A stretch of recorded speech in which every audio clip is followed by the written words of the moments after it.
Hello students. तो चलिए इस वीडियो में हम 3.3 के जो 3 क्वेश्चंस बचे थे हम उनको डिस्कस करेंगे। ओके, तो देखिए जो थर्ड क्वेश्चन था, थर्ड पार्ट का fifth question, a fraction becomes 9/11 if 2 is added to both numerator and denominator. Okay, तो क्या करा, एक फ्रैक्शन फाइंड करने। देखिए फ्रैक्शन भी बोलते हैं इसको और रैशनल नंबर भी बोलते हैं, दोनों का मतलब सेम ही होता है। तो जब भी कभी हमें फ्रैक्शन टाइप का इस टाइप का क्वेश्चन आता है तो हम क्या करेंगे, उसमें सपोज कर लेंगे कि let numerator is equal to x and denominator is equal to y। Therefore जो हमारा रैशनल नंबर होता है या फ्रैक्शन होती है वो क्या होती है, क्या बन जाएगी, वो हमेशा फ्रैक्शन जो होती है हमारे पास डिनोमिनेटर अपॉन में डिनोमिनेटर, मतलब x अपॉन में y। ओके, तो इस क्वेश्चन में हमारे पास अगेन अकॉर्डिंग टू क्वेश्चन में, इस क्वेश्चन में क्या बोला गया, मतलब a fraction becomes 9/11 if 2 is added to both the denominator and denominator. अगर आप डिनोमिनेटर में भी 2 ऐड कीजिए, आप डिनोमिनेटर में भी 2 ऐड कीजिए, तो जो फ्रैक्शन है हमारे पास वो क्या हो जाएगी, 9/4। तो यहाँ से आप इसको क्रॉस मल्टीप्लाई कर लो इस तरफ, ठीक है, सॉरी पहले डिनोमिनेटर की, ठीक है, डिनोमिनेटर की जगह हमने x माना था, x + 2, डिनोमिनेटर की जगह y + 2 इज इक्वल टू 9/11। अब क्रॉस मल्टीप्लाई कीजिए। ओके, तो क्रॉस मल्टीप्लाई इस तरफ आ जाएगा, ये बना हमारे पास 11x + 2 इज इक्वल टू, इस तरफ जाएगा 9y + 2। ओके, तो इसको मल्टीप्लाई करके ये बन जाएगा आपके पास 11x + के 22, सेम हियर 9y + के 8। उठा के एक साइड कर लीजिए, ये आ जाएगा 11x, 9y उस तरफ जाएंगे तो माइनस के 9y इज इक्वल टू में 18 अपनी जगह बढ़ा है, ये प्लस के 22 है उस तरफ जाएंगे तो माइनस के 24। तो यहाँ से आपके पास इक्वेशन आ जाएगी 11x - 9y is equal to -4, that is equal equation number 1। Again according to question, दोबारा क्वेश्चन में देखिए क्या कहा जाता है, if 3 is added to both the denominator and denominator, मतलब आपने डिनोमिनेटर जो हमने x माना था और डिनोमिनेटर जो हमने y माना था, उन दोनों में 3 ऐड कीजिए, तो जो हमारे पास फ्रैक्शन है वो क्या बन जाएगी, 5/6। यहाँ से फिर आप वही क्रॉस मल्टीप्लाई करो, इसको इस तरफ लेकर आएंगे 6 ब्रैकेट में x + 3, ये इसको उस तरफ लेके जाएंगे तो 5 ये इस तरफ चला जाएगा, आ जाएगा y + 3। नाउ इसको मल्टीप्लाई करेंगे तो आपके पास वहाँ 6x + के 18, सेम इसको इससे मल्टीप्लाई करेंगे तो बनेगा 5y + के 15।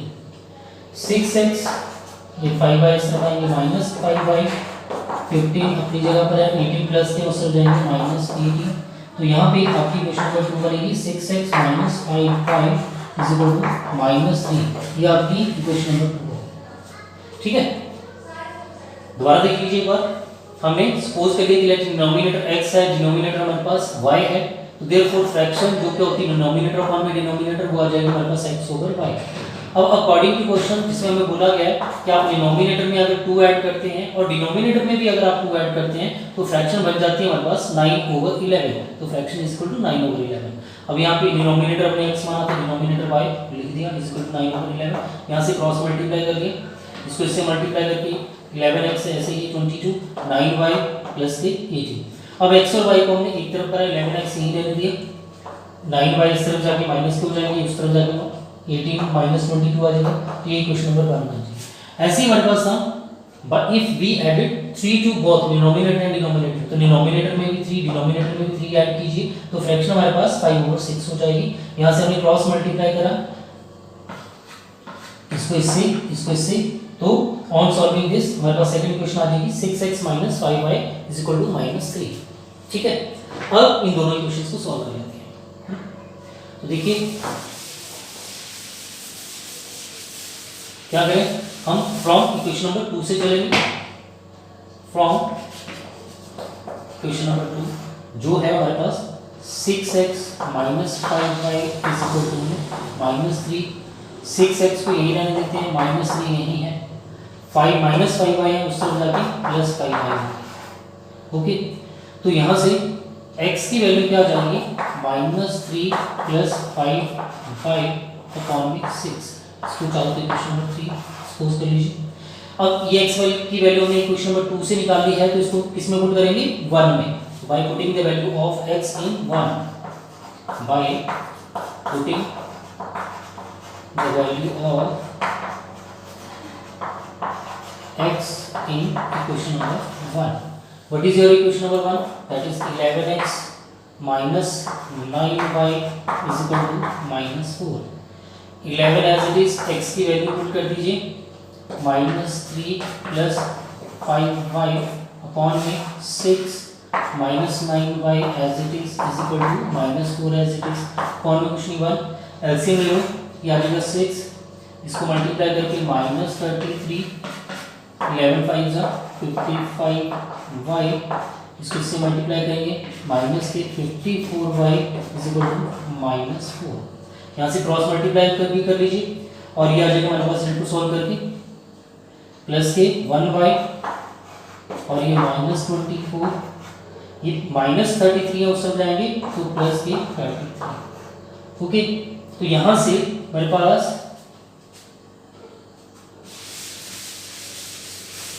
जो y की वैल्यू आ जाएगी वो कितनी आ जाएगी, y is equal to 7। Okay, दोबारा देखिए हमने क्या करा, यहाँ से फ्रॉम इक्वेशन नंबर 2 से चले जिसमें 6x minus 5y is equal to -3 था, 6 as it is minus 5y उस तरफ जाके प्लस y हो गई, यहाँ से x एज इट इज ये अपनी जगह, ये 6 मल्टीप्लाई उस तरफ जाके डिवाइड कर दिया, तो यहाँ से हमारे पास x की वैल्यू आ गई। इस x की वैल्यू को हमने 2 से निकाला है तो ऑब्वियस है 1 में पुट कर देंगे। 1 इक्वेशन क्या हमारे पास 11x minus 9y is equal to -4। अब 11 इसको x की वैल्यू पुट कर दी, सॉल्व करके हमारे पास, ठीक है, यहाँ से y की वैल्यू 7 आ जाएगी। अब फ्रॉम 3 और y की जो वैल्यू है उसको हम पुट कर देंगे इक्वेशन नंबर 3 में। तो इक्वेशन नंबर 3 हमारे पास है x is equal to -3 plus 5y upon में 6। x किसके इक्वल होगा, -3 प्लस 5, y की वैल्यू है 7 अपॉन में 6, तो यहाँ से x हमारे पास आ जाएगा -3 प्लस 35 अपॉन में 6, 24 33। देखिए दोनों को जो हम माइनस करेंगे तो 7 नहीं आएगा, 9 आएगा। ओके, तो माइनस करके हमारे पास 9 आएगा, तो यहाँ पे 9 ही वैल्यू की जाएगी। 9 5 का 45 ही माइनस होगा यहाँ से, तो यहाँ पे आएगा हमारे पास 42 और इसको माइनस करके तो x इज इक्वल टू हमारे पास 7। Okay, x 7 and required fraction हमारे पास क्या आ जाएगी, जो कि डिनोमिनेटर फॉर्म में डिनोमिनेटर मानी गई थी, x ओवर y मानी गई थी। x कितना आ रहा है 7y 9, यही आपका आंसर है। Okay, simple. चलिए नेक्स्ट क्वेश्चन देखते हैं हमारा, जो ये रहा, कहता 5 years hence the age of Jacob will be 3 times that of his son। तो देखिए सॉल्यूशन में 5 years hence, देखो एक तो hence का मतलब, दूसरा थोड़ा सा हिंट आपको मिलेगा will be से, सन है। तो सबसे पहले आपको फाइंड करना what are there present cases. देखो जो हमने फाइंड करा होता है ना, जो है वो वहीं से ही हिंट लेते हैं और उसी से शुरुआत करते हैं। तो आप सपोज कर लेंगे let present age of Jacob is equal to x years. Okay, कि प्रेजेंट एज जो है जैकब की वो क्या है, x इयर्स है, एंड इस सन की जो एज है, and his son's age is equal to y years. Son की एज को x इयर्स y, ठीक है, y ईयर मान लीजिए। नाउ अकॉर्डिंग टू क्वेश्चन, देखो ये क्वेश्चन को अगर हम ध्यान से देखें, 5 years hence, 5 years hence Jacob की एज कितनी होगी, जैकब्स एज, आज जितनी भी उसकी एज है, सपोज करो आज उसकी एज है 30 साल, तो आज से 5 साल बाद उसकी एज कितनी होगी? ऑब्वियस है 5 प्लस हो जाएगी ना। तो आज जितनी भी एज है उसकी आज से 5 साल बाद 5 प्लस होगी। तो आज उसकी एज है x, तो आज से 5 years आफ्टर 5 ईयर उसकी एज कितनी होगी? x plus 5 and his son's age y plus 5 years हो जाएगा। Okay, now according to question, यहाँ पे अकॉर्डिंग टू क्वेश्चन ऐड करते हैं हम, यहाँ पर अकॉर्डिंग टू क्वेश्चन बोलते हैं क्या बोला इसने? जैकब 3 times of सन। तो जैकब की आज एज है x plus 5, 3 times सन की एज है y plus 5। तो x plus 5 इसको मल्टीप्लाई कर लीजिए, कितना हो जाएगा? 3y plus 50। तो x को यहीं रख देते हैं, 3y को इस तरफ ले आते हैं, तो x माइनस 3y 50, ये माइनस उस तरफ चला जाएगा। तो यहाँ से x minus 3y equal to 10, question number 1। Okay, very simple, यहाँ तक तो समझ आ रहा है। देखो दोबारा, हमने प्रेजेंट ईयर्स मान ली, दैट जैकब की प्रेजेंट ईयर्स x ईयर है और उसके सन की y ईयर्स मान ली। अब 5 ईयर हेंस, 5 साल बाद जैकब की एज कितनी होगी? x plus 5, सन की एज कितनी होगी? y plus 5। अब अकॉर्डिंग टू क्वेश्चन में बोला गया है हमें कि जैकब जो है वो 3 टाइम्स है इस सन, तो Jacob x plus 5 3 times his son y plus 5। यहाँ से सॉल्व करके x minus 3y is equal to 10, equation number 1 आ गई। अब same again according to question क्या कहा?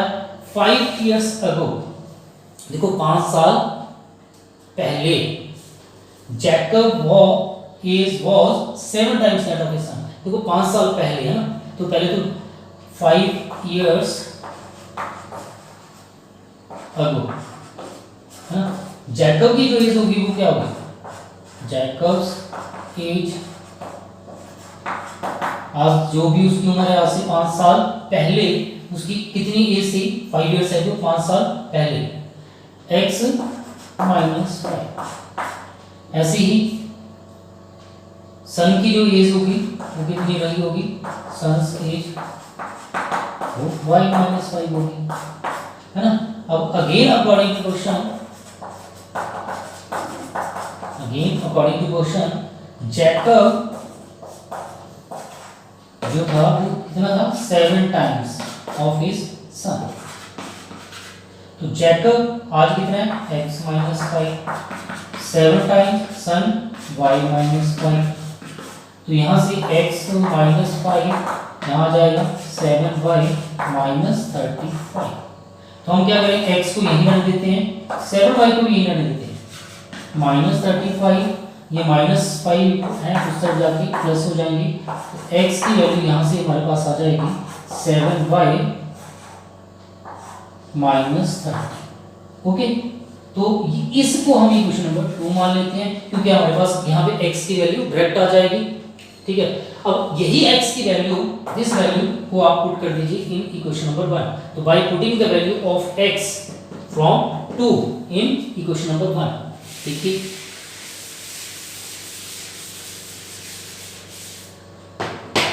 What is your equation number 1, दोनों साफ कर दी।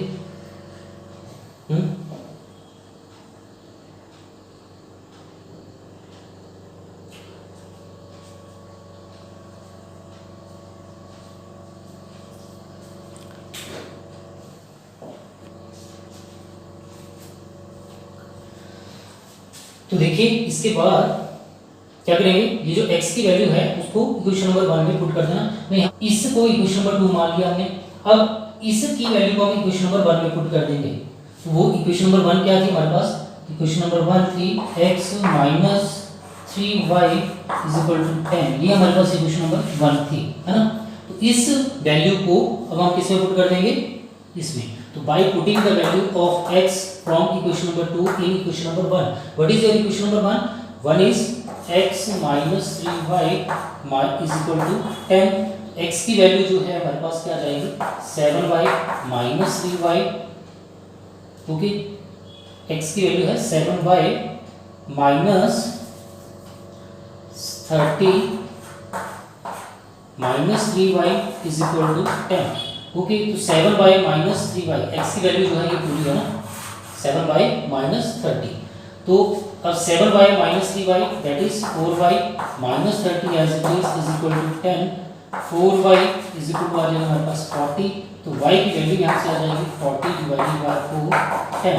नाउ फ्रॉम 3, क्वेश्चन नंबर 3 में हमारे पास x जो था वो क्या था, 7y माइनस 30, तो x क्या आ जाएगा हमारे पास 7 इंटू 10 माइनस 30, तो x की वैल्यू 70 माइनस 30 40। ओके, तो x क्या माना था हमने, जैकब, तो देयरफॉर जैकब की जो प्रेजेंट एज है वो 40 इयर्स आ जाएगी एंड हिज सन की जो एज है वो 10 इयर्स आ जाएगी। ये दोनों को आपने बाद में लिखना है, लास्ट में जरूर लिखिए। Hence Jacob's present age is 40 years and son's age 10 years. ठीक है, ओके, चलिए तो चलिए एक क्वेश्चन हमारा पीछे रह गया था, क्वेश्चन नंबर 2 जो मैंने आपको नहीं करवाया, मैं आपको वो क्वेश्चन करवाने जा रहा हूँ, है ना।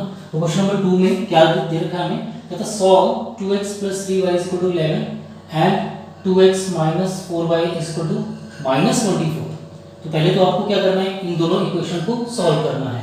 देखो जब हमने सॉल्व बोला है तो हम इसको किसी भी मेथड से कर सकते हैं। आपको बताते हैं कितने मेथड है हमारे पास, एक है सब्स्टिट्यूशन, दूसरा मेथड है एलिमिनेशन एंड थर्ड मेथड हमारा क्रॉस मल्टीप्लिकेशन है। ओके, और चलिए मैंने अभी आपको बाकी मेथड तो नहीं बताए हैं, तो मैं अभी इस क्वेश्चन को भी आपको सब्स्टिट्यूशन मेथड से ही करवा रहा हूँ ना। तो 2x + 3y इक्वेशन नंबर = 11, इसको हमें इक्वेशन नंबर 1 मान लेना है। ऐसे ही सेकंड इक्वेशन जो है हमारे पास 2x - 4y = -24, इक्वेशन नंबर 2 मान लो। अब फ्रॉम 2 या 1 आप जिस मर्जी से चल सकते हैं, 1 से चलिए चाहे 2 से, आपको वैल्यू फाइंड करनी है ना। तो मैं फ्रॉम 2 लेकर चल रहा हूँ। फ्रॉम इक्वेशन नंबर 2 2x अपने पास है, -24 अपनी जगह है, ये -4y है, उस तरफ जाके +4y हो जाएगा, है ना। तो यहाँ से x की वैल्यू क्या आ जाएगी, -24 + 4y अपॉन में 2, इसको इक्वेशन नंबर आपने 3 मान लेना है। अब इसको इक्वेशन नंबर 3 माना है, x की वैल्यू हमारे पास आ गई है, इसी x की वैल्यू को अब आपने पुट कर देना है 1 में, bye putting the value of x in equation 1, bye putting the value of x in equation number 1। तो व्हाट इज योर 1 है हमारे पास 2x + 3y = 11, तो 2x की वैल्यू जो है हमारे पास जो है -24 + 4y अपॉन में 2 + 3y एज इट इज = में 11। 2 से यहाँ पे 2 कैंसिल हो जाएगा, बचा हमारे पास -24 + 4y + 3y = में 11। 4y + 3y that is 7y, 11 अपनी जगह, -24 है उस तरफ जाके +24 होगा, तो 7y हमारे पास आ जाएगा 35। ओके, तो यहाँ से y की वैल्यू जो है हमारे पास वो कितनी आ जाएगी, y होगा 35 डिवाइडेड बाय 7, तो इसकी कटिंग करके y की वैल्यू हमारे पास आ रही है 5। नाउ फ्रॉम 3 क्वेश्चन नंबर 3 से हम देखेंगे x हमारे पास है -24 + 4y अपॉन में 2, 4y है ना। तो x क्या होगा, -24 + 4y की वैल्यू पुट कर देंगे 5 अपॉन में 2, तो ये हमारे पास बन जाएगा 24 -24 + 20/2। तो x की वैल्यू यहाँ पर आ रही है हमारे पास -4/2, कटिंग करने के बाद x की वैल्यू आ जाएगी -2। ठीक है जी, तो आपने सिंपल इसको सॉल्व कर लेना है, पहले x और y की वैल्यू फाइंड कर लेनी है। नाउ अकॉर्डिंग टू क्वेश्चन आपको क्या करना है, m की वैल्यू फाइंड करनी है, कब, जब y हमारे पास हो